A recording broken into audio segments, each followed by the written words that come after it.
Hi everybody, and welcome to this TCOYD live event where we're going to be covering basically weight loss strategies, diets, everything you need to know in the new year to shed a few pounds maybe. So first of all, who are we? Well, I am Dr. Jeremy Pettus. I'm an endocrinologist at UCSD. Obviously work here at TCOYD. I'm with my good friend Steve Edelman, and I could say ditto. And Jeremy and I, we're not dietitians, but we have been in the field for a long time. And what we want to do today is just give you some concepts about the different diets people are on and maybe some of the realistic goals that you should set for the beginning of 2024. Yeah, so why this topic? Well, I mean, January is kind of the time of New Year's resolutions, and weight loss diet probably has to be the #1 resolution that people make in some form. I'm going to eat better, I'm not going to eat ice cream, I'm going to cut down on alcohol, whatever it might be. And then you add diabetes on top of it, and it's probably even more common for us folks with diabetes to really kind of think about our approach to food and weight. It's really always kind of on our mind. Yeah, and it's something that it's on our mind 24/7, especially if you eat while you sleep. Yeah. But it's one of those frustrating things for a lot of people. They feel like they never can get to the weight they want. They've tried many different diets, and we're also going to touch on, in a major way, I should say, the medications, the GLP-1 drugs that have been hitting the Ozempic, everybody's heard about. Yeah. So, I was going to say, to set the stage, we went back into our archives and found one of these great videos that we made, which basically just kind of highlights that, again, food is always on your mind, but especially as somebody with diabetes, it's just like, I can't eat this, I can't eat that, I have to watch my salt, I have to watch my fat, and too many carbs or whatever. And you can always feel like whatever you're eating is kind of wrong or bad. So we made this video to kind of highlight just that. So take a look. Oh yeah, I'll have some chips. You can't touch this.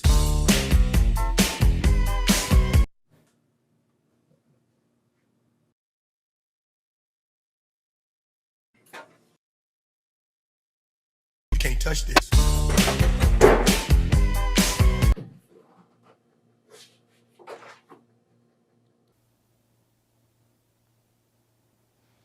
You can't touch this.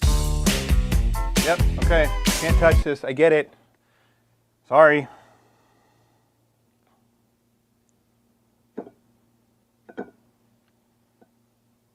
Okay, all right. You can't touch this. Oh, you've got to be kidding me. What can I eat? Can someone please just tell me what I can eat? Well, hopefully people can relate to that video. I mean, honestly, you really kind of wonder sometimes, like, what can I eat? And everything you're eating kind of feels bad. And even sometimes, a carrot or something like that at the end of it. And that's just like you being hard on yourself. carrots have a lot of carbs. Sometimes other people kind of like overseeing you, or, we just went through the holidays, when families are together, you shouldn't be eating that, all that kind of stuff. So anyways, we wanted to start with some kind of basic statistics of how common like weight issues, if you will, are in people with diabetes, both type 1 and type 2. So starting with type 1, I have this first slide, which is just this graphic here, to make the numbers really kind of simple, is that 2 out of 3 people with type 1 diabetes are either overweight or obese. And that might be surprising to people, don't you think? Yeah, and I think once we tell you about the BMI, how that's calculated, we'll tell you where we sit on the BMI scale. So it's important to know these definitions because that's how everyone sort of takes these statistics. Overweight is obviously less than obese, and there's a category called morbidly obese. But I think this is always surprising because I think people still think of type 1s as, skinny kids, things like that. Guess what? As type 1s grow up, we can eat all the, same junk that everybody else eats. And these numbers are about the same as like the general U.S. population. The 2 out of 3 people in the U.S. in general are overweight or obese. So as type 1s, we're not safe.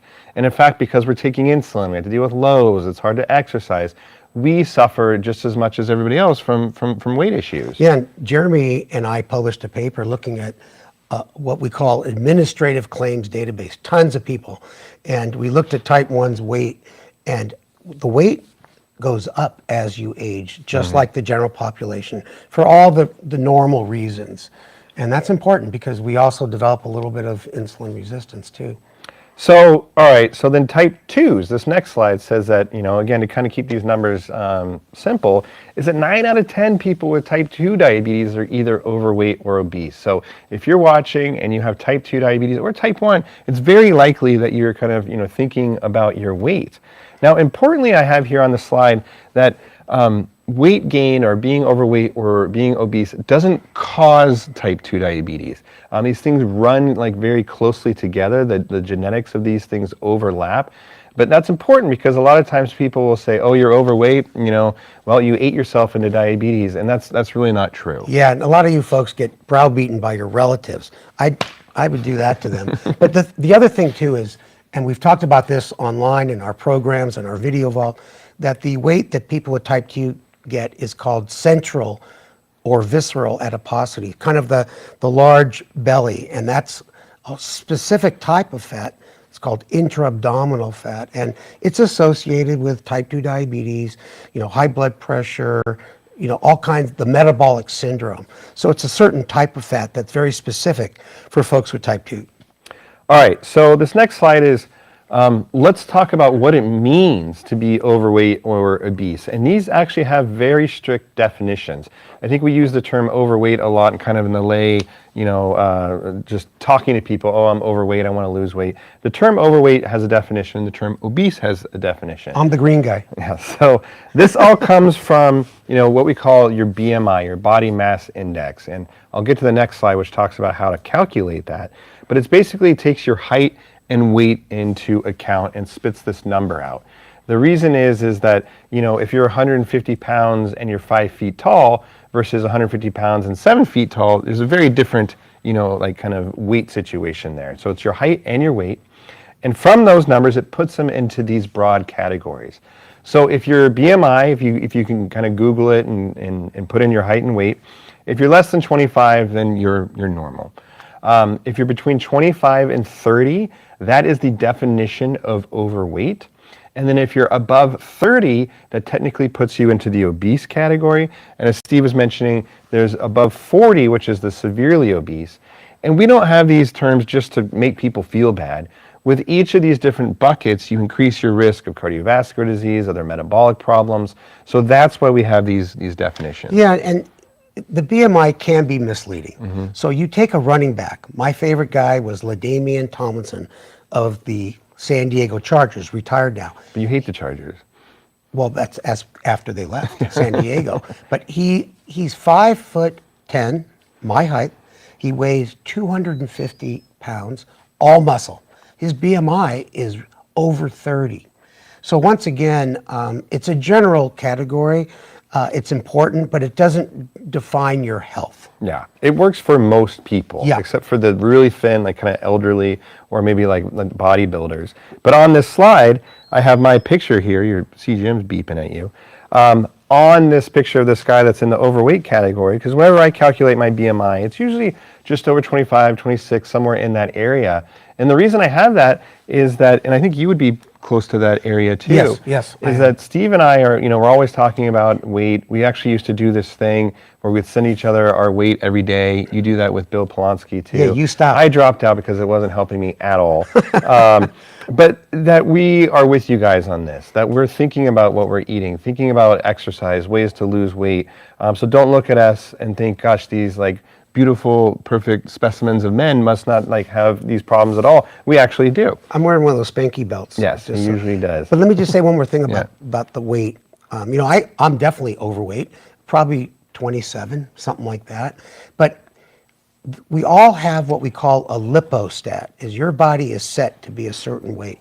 And so if you've been, let's say, 15 pounds overweight for a long time, it's going to be very difficult to lose that weight, but even more difficult to keep it off. Right. Your body's always fighting to bring you back to that level. And there are ways to fight it, but I think that leads to a lot of frustration. Totally. Why people go on every diet in the world, they try different medications, and they just say, I can't lose weight.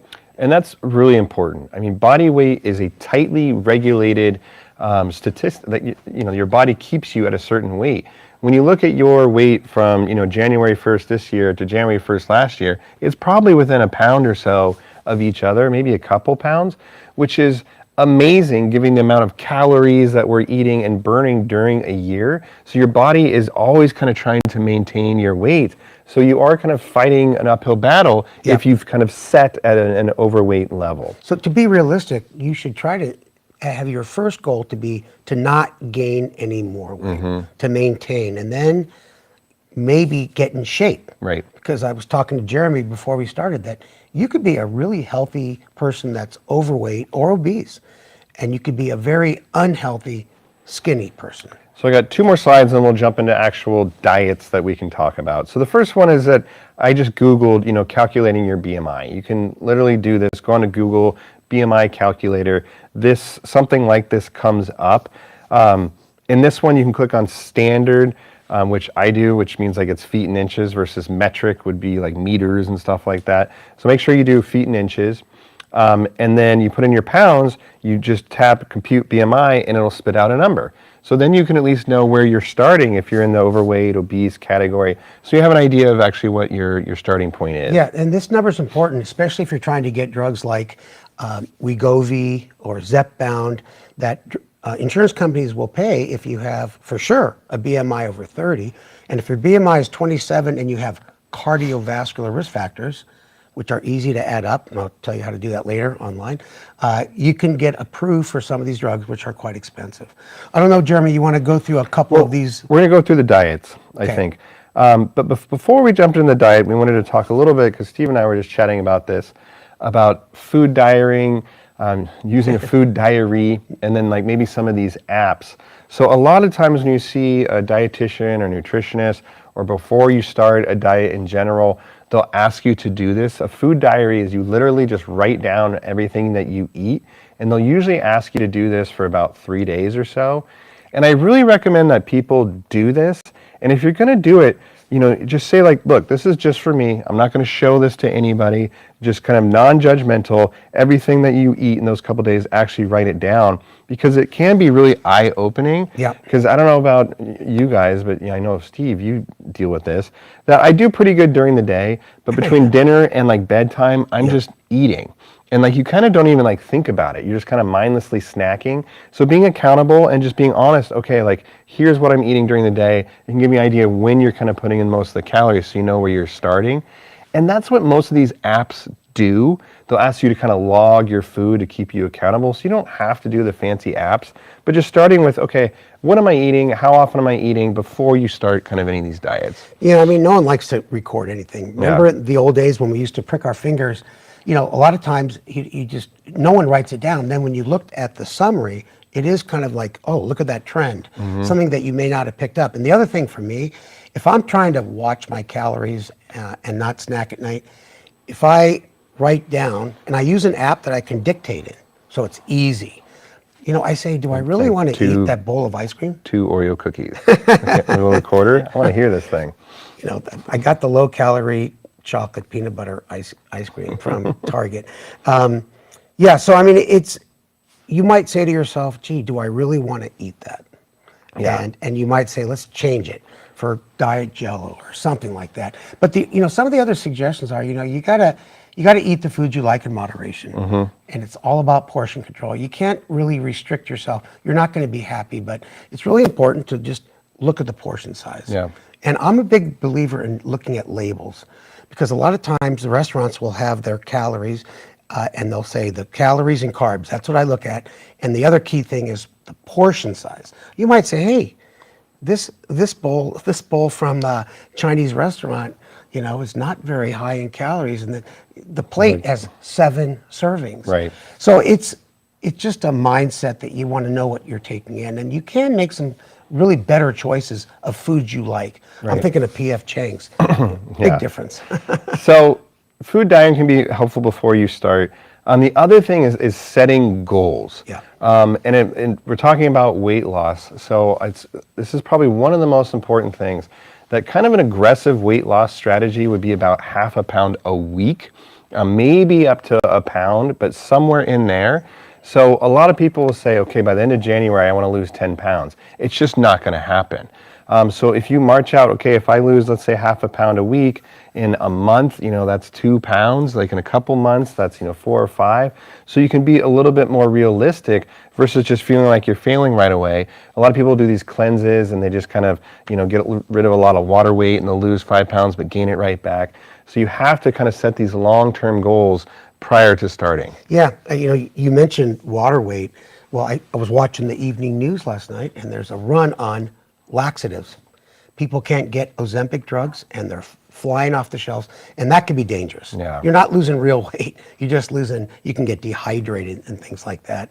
So, I think that's a good point, Jeremy. Realistic goals, and I think the classic dietitian comment would be if you cut your calories back 500 calories a day, you lose 1 pound a week. 1 pound weighs is the same as 3,500 calories. So if you cut that in half, it's a little bit more realistic. But I say this, I could work for 2 months and lose 5 pounds. I could gain it back in one weekend, the Super Bowl weekend, and I'm eating ribs and drinking stuff. So hard to lose, so easy to gain. I think we empathize with you guys out there. So now we're going to go into like kind of some specific diets. And we were talking, it's kind of interesting that when people have their approaches to diets, be clear in your mind, again, what your goals are in the sense of, am I trying to lose weight? And if so, how many pounds? Do I want to lose 5 pounds, 10 pounds? Maybe I want to get my BMI into the, the overweight region or whatever it is. Set that goal, kind of march it out. The other thing people think about is diets, like, are they just better for me in general? Like, I should just be eating healthier. And that can be really nebulous. So it's helpful to maybe say, what does that mean to you? I want to eat better so I sleep better, or that I just generally feel better, or I'm worried about my heart or blood pressure, what it is, rather than just this kind of concept of I should just be eating better. Yeah. I think, Jeremy, before we start with intermittent fasting, let's mention something about exercise. Yeah. We're not going to talk about exercise in detail, but you're kind of, you gave that nice video at our last conference. And my comment would be, do the exercise you like that you can continue to do. Don't get out there and saying, okay, I'm going to run a marathon. You've never run a marathon in your life. I know you said you were going to swim the other day, but you don't know how to swim. Yeah, I know. You want to do... You jumped in and got me out, saved me. And what I do is I have a Peloton, I have a treadmill at home. So during the week, I try to put on something on the television, and I can get a pretty good workout while I'm being distracted by something good on television. Yeah, and your treadmill is like a hanger for your clothes now, so that's nice. All right, so yeah, let's talk about the diets. And again, there is no diabetes diet. There's no perfect diet. Really, when it comes to diet and losing weight, it's all about calories in and calories out. How many calories you're eating versus how many calories you're burning. And you want to shift that ratio so you're basically using more calories than you're eating. And that's usually cutting down 500 calories or so a day if you want to lose weight. Could I say one pushback on that comment? Yeah. People have always said what you take in and what you burn up should be equal, or you want to change that balance. But for people with type 2 diabetes, they've studied this, and for people with type 2, you guys have a really tough battle. It's not that simple. That you can try doing that, and you still may not lose weight. Yeah. But in general, you're right, and I think the important thing is with intermittent fasting, as you're going to talk about. I like this diet because Describe what it is. Yeah, intermittent fasting is a diet where you have a time restricted eating, not restricted on what you're going to eat, which is why I like it. It doesn't tell you what to eat. It just says what time of the day are you going to eat. We had a great podcast on it with Pritika, and the real common one would be 16 and 8. You fast for 16 hours and you eat for 8. Some people fast for less time. And there's other ones that are a little more extreme where you eat very little for 2 days and then you have free eating for 5 days. And 16-8 sounds kind of aggressive, but usually what people do is they stop eating around 8 p.m. at night and they don't eat until noon the next day. Yeah. So you eat dinner, you try not to snack too much, and you're done at 8 p.m. and basically you skip breakfast. And that gives you 16 hours. And so generally people are eating less, but there's also this idea that this is helping with your circadian rhythms and can help with inflammation, etc. So maybe there's benefits beyond simply just eating less. Now, you and I have tried this diet, and we actually filmed ourselves the other day when we were doing it. So let's show that clip real quick.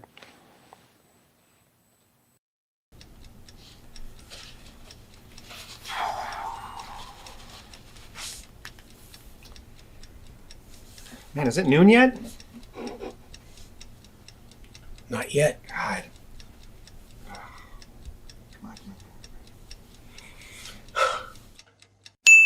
Oh my God.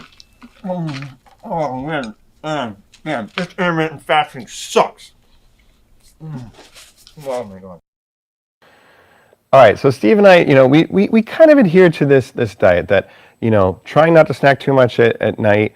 I generally don't eat breakfast. I'll have coffee, but some people say even putting creamer in that kind of like breaks your fast. So try to just do black coffee if you're going to, and then not eating till noon.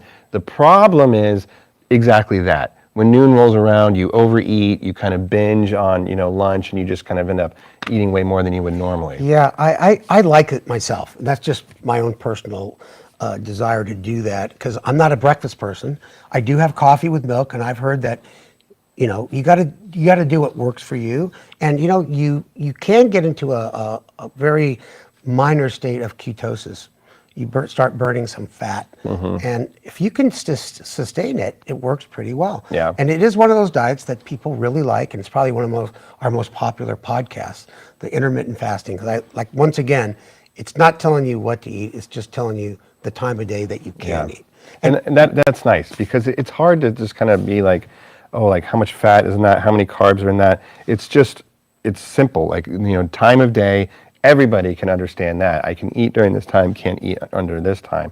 The other thing I'll tell people is if that sounds too aggressive, another simple thing you can do is just set your alarm at night, let's say to 8 p.m., and just say, I'm not going to eat after 8. Because it is those kind of evening hours right before you go to bed that can be problematic. And so maybe you still want to eat breakfast or whatever, but playing around with these time cutoffs can be an approach. Yeah, and I've heard from people that the first couple of days you feel like eating everything in the kitchen sink when you break your fast, but that sort of goes away over time.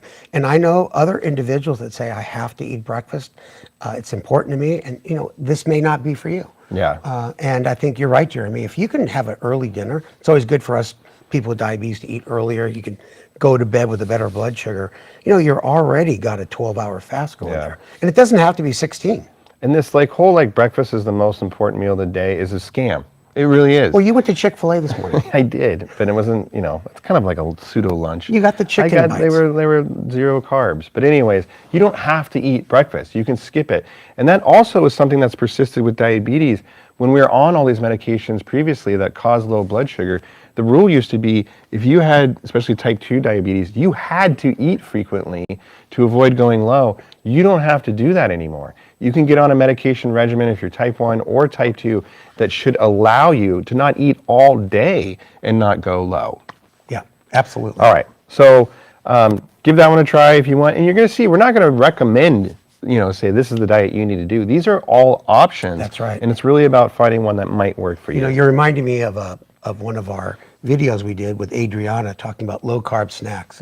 That's really a good one to look at because, if you do get hunger pains, you don't want to walk around and be hungry all day, but there are certain choices that are way better than others. Yeah. And the other thing we did is we actually went to a supermarket and filmed us picking out literally what we eat and had her comment on our choices, like which were better choices or not. This is all on our video vault for type 1 or type 2 under nutrition. That was a really fun one. We put GoPros on our carts and stuff like that. Okay, next probably most common, it's not really an order of commonality, but that comes up a lot in diabetes is low carb / keto. And this is one that I think a lot of people, especially with type 1, gravitate towards. It's just a little bit easier to dose your insulin when you're just not eating that many carbs. I'm just not that good at counting carbs. We did another challenge where we tried to make each other guess carbs in these different kind of common meals. We did pretty good on some of them, and some of them we were way off. Yeah. Counting carbs is hard. We actually have a video on me trying to count carbs the other day with a really sophisticated tool. So let's show that. Hi, man. Want some chips? Sure.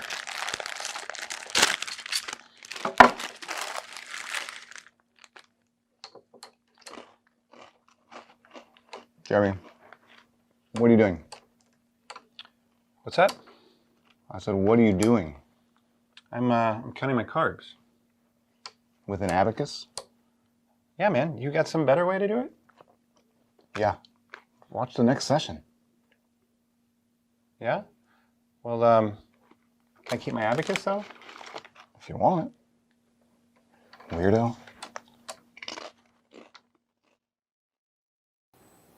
So, truth be told, I have no idea how to operate an abacus. I have no idea what the different colors mean, anything like that. The point is, counting carbs can be difficult, so it is helpful when you kind of limit your carbs. When I say low carbs, I mean like 30 grams or less per meal. Means more fat, more protein. Generally, it makes your blood sugars better and can be a helpful way to lose weight. Yeah, and I'd say it depending on how much you restrict, it can be sustainable. What is not sustainable are the super low carb diets where, like where you're going into ketosis. That may be something that you do temporarily under the supervision of a doctor, but I think the low carb is a much better way to go. Yeah. Now, another just kind of, I don't know if it's a diet, but another approach that comes up a lot is just general meal replacement.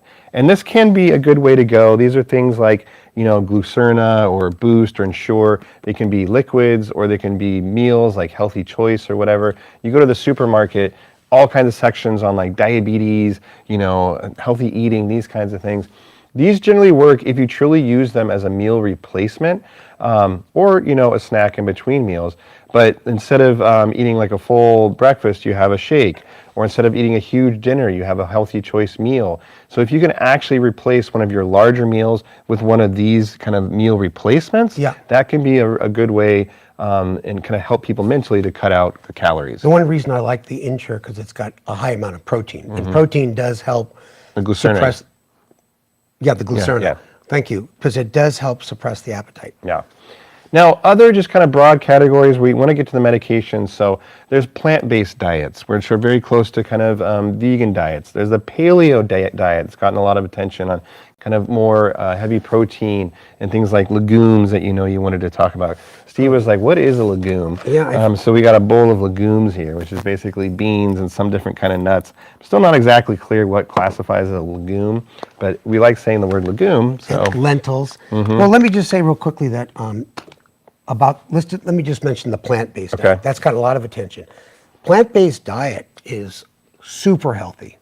There's no animal products, and you're eating pretty much vegetarian, but no plant-based. It's very similar to the vegan diet. And you just have to be careful that there are some nutrients that you may be missing by not eating any protein or animal products, things like, calcium, vitamin B12, things like that. So it's super healthy. It's like the Pritikin diet, trying to reduce the chances for heart disease or what they put people on after they had a heart attack. And that makes me think, though, that sometimes I'll see patients and they'll say, I don't need to worry about my blood pressure or cholesterol because I eat so healthy.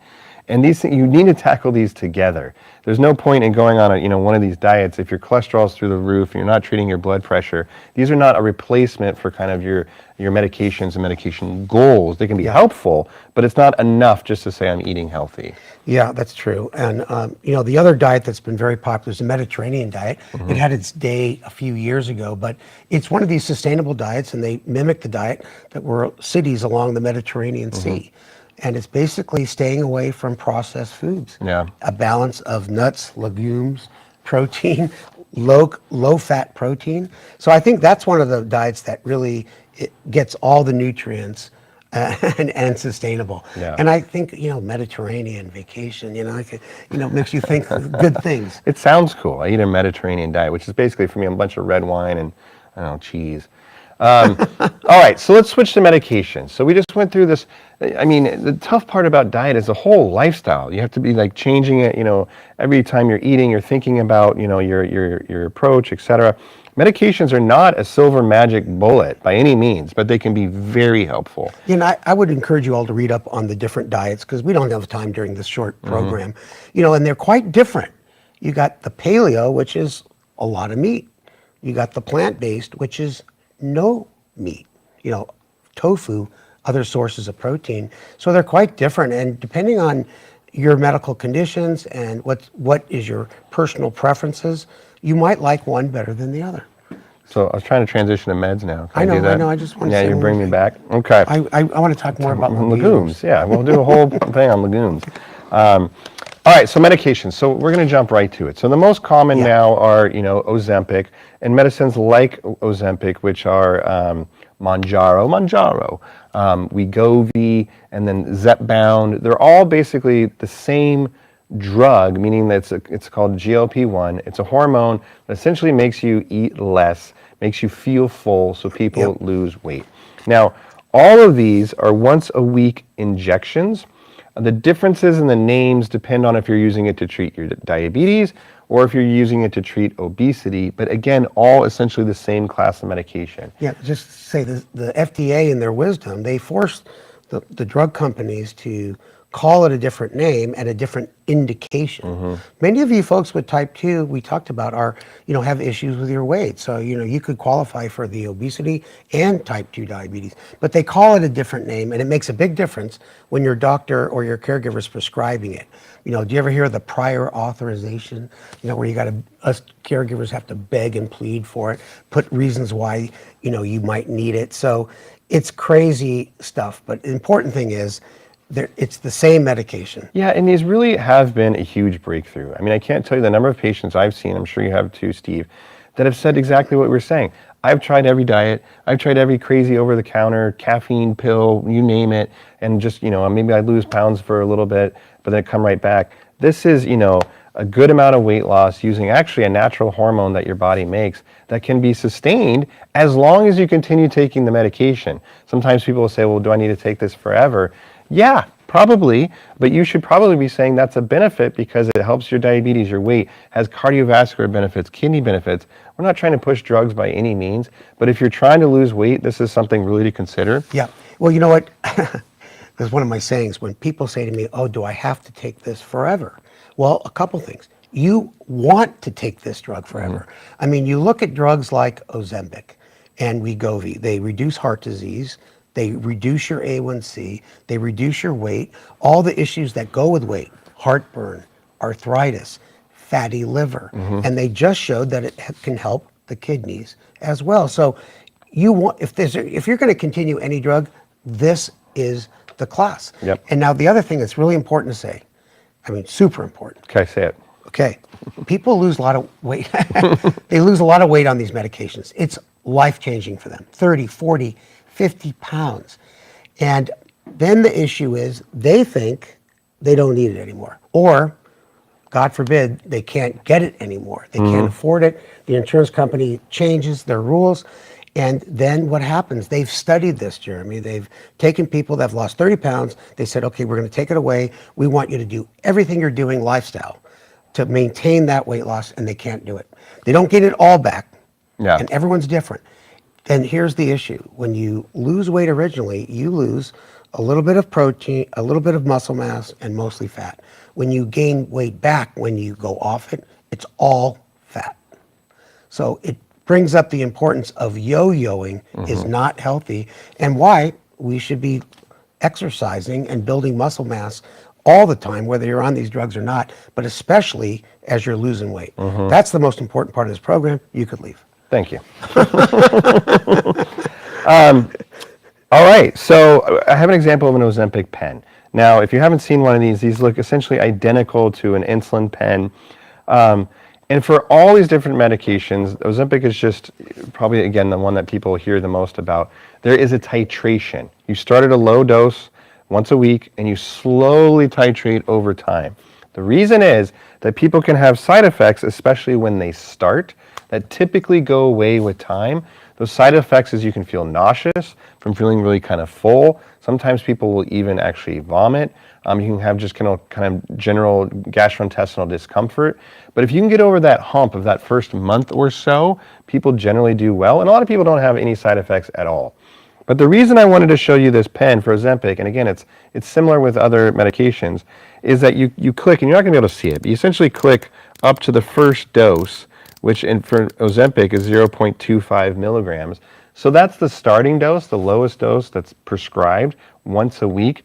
But there's about 30 clicks or so. 37 clicks. 37, Yeah. okay. Well, got to be specific. There's 37 clicks to get to that first dose. So if even that first dose causes you side effects, you can start with 5 clicks, then go to 10 or 15. Yeah. There's no kind of set in stone way to do this. You can titrate slowly if you have side effects. And that is a nice thing about this, that it's not, you don't have to do these kind of like rigid stair-step kind of escalation. You can do a more gradual one. Well, if you were my patient, all of you viewers, I always start on half the dose of 0.25. So I just have them count the clicks up and do half the clicks. But it doesn't matter. What your point is so important. There's no rush. You haven't had this drug your whole life, and if you titrate it slowly, you'll avoid the nausea. That's the most common side effect. And and the people, lose weight obviously. And the way that people lose weight is that you eat less. So I tell people you can lean into that. Use the medication that if you feel full, stop eating. A lot of times people will associate how much they eat with their health.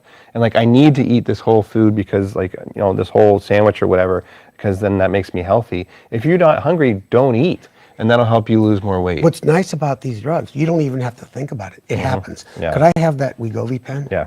Yeah, thank you. Wegovy is the higher dose that's approved for obesity, and the pen's a little different, but Novo redesigned it where they have multiple different doses. So you just give the dose of this pen, and you start with a low dose, and then you get the prescriptions for the higher dose over time. And there's no rush. And the last thing I want to say on this is that some people respond at lower doses. Yeah. I know people that respond on the lower doses, which are on the Ozempic pen, but because they got it for obesity, they're sort of forced to go over to Wegovy. But you can get the dose that causes you to maintain or lose weight that doesn't have any side effects. So it's a crazy thing with the different pens, but I think the biggest point is titrate slowly. Yeah.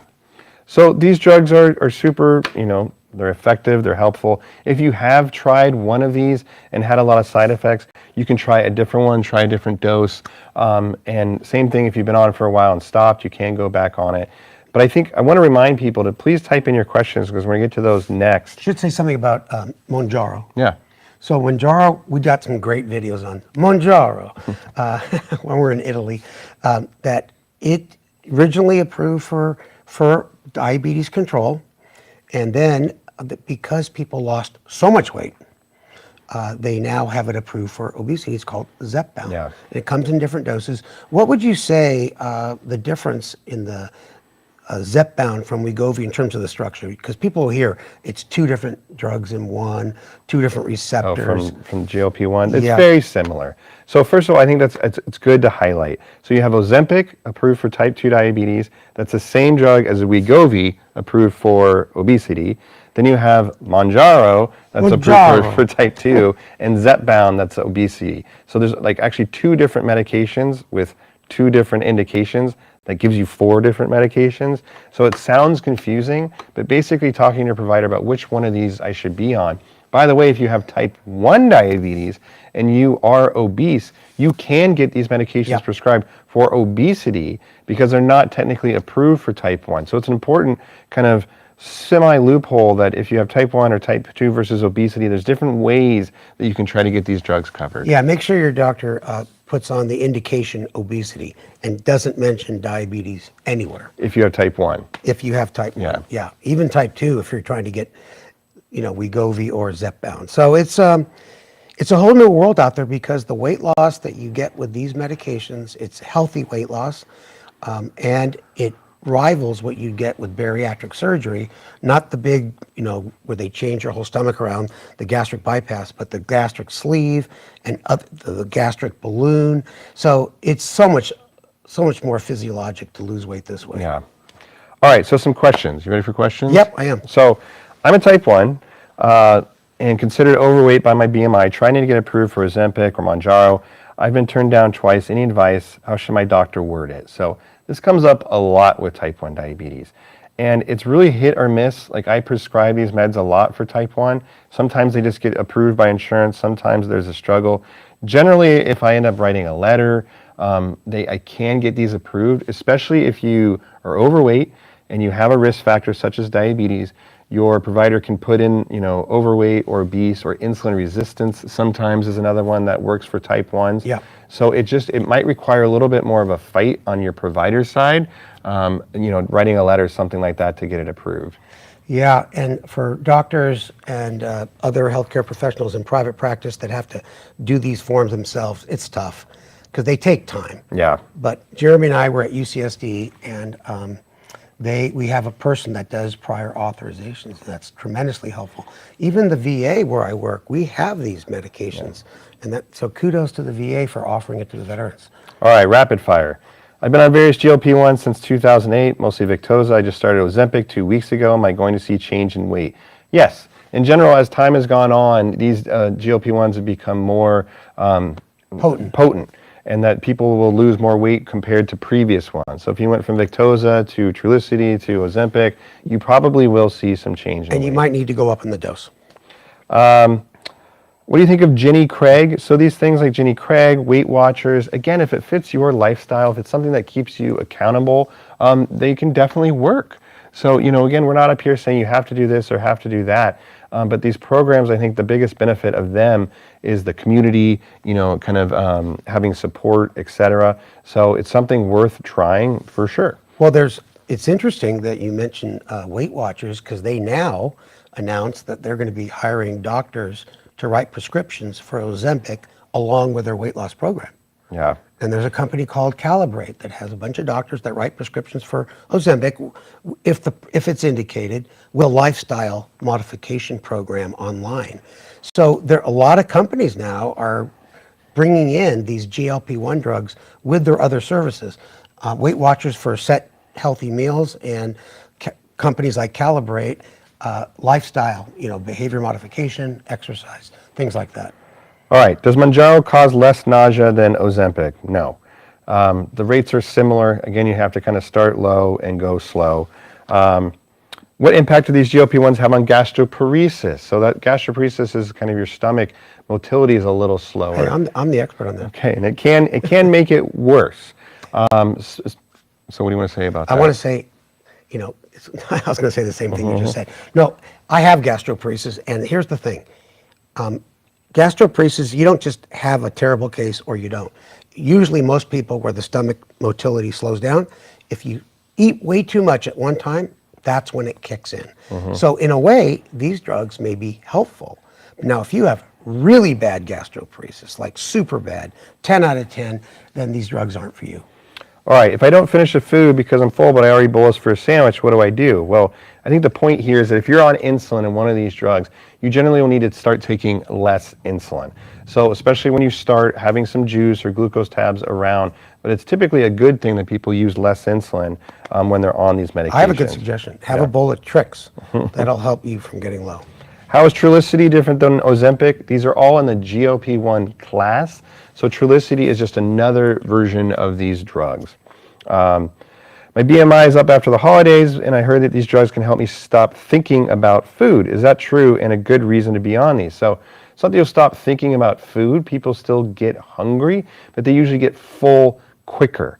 So, that might be interpreted as having less cravings. So I would say the best thing to do is if your BMI is up, you have diabetes, give it a try. But let me say one thing, that going to your healthcare professional and say, oh, I gained some weight during the holidays, I want to take it off because I have Ozempic. That's not the best approach. You want to have a good reason for going on these medications, that you have weight problems and you might have diabetes problems, and you're going to be on these drugs for a while. Yeah. Otherwise, you're going to get into that roller coaster situation that I mentioned. Do GLP-1s help with insulin sensitivity? Yes, and that's generally related to how much weight somebody loses, though. Whether they just kind of intrinsically help with insulin sensitivity is less clear, but they definitely do. Side effects we mentioned is mostly nausea, sometimes vomiting. And can I switch between different GLP-1s if mine is unavailable? Yes. That's another thing, that maybe you're getting prescribed Ozempic, but you simply can't get it from the pharmacy because it's out. And your provider might switch you to Trulicity or Mounjaro or something until the shortage is over. Or they can recommend going to a different pharmacy, or sometimes maybe just modifying the dose. Yeah, and you don't have to start from zero. Yeah. There are graphs online. So if you're on, 1.5 of Trulicity, you can start with one of Ozempic, Right. and vice versa. So you don't have to start from ground zero, because the drugs, they're a little different, but they're all in the same class and they work the same way. All right, so that is a lot. So thank you for doing this. This is a good way to kind of start the new year. I think that my take home is that these medications are really helpful. Picking your diet that best works for you, and be kind to yourself and set goals. Eat legumes, lots of legumes. This is one of those things where you can put your pen in and it holds it up, so you could have on your desk and it's easily right there. Yeah. But they're beautiful too. You can Yeah. put them in a glass jar, decorate your office. Thanks, Steve. You know what?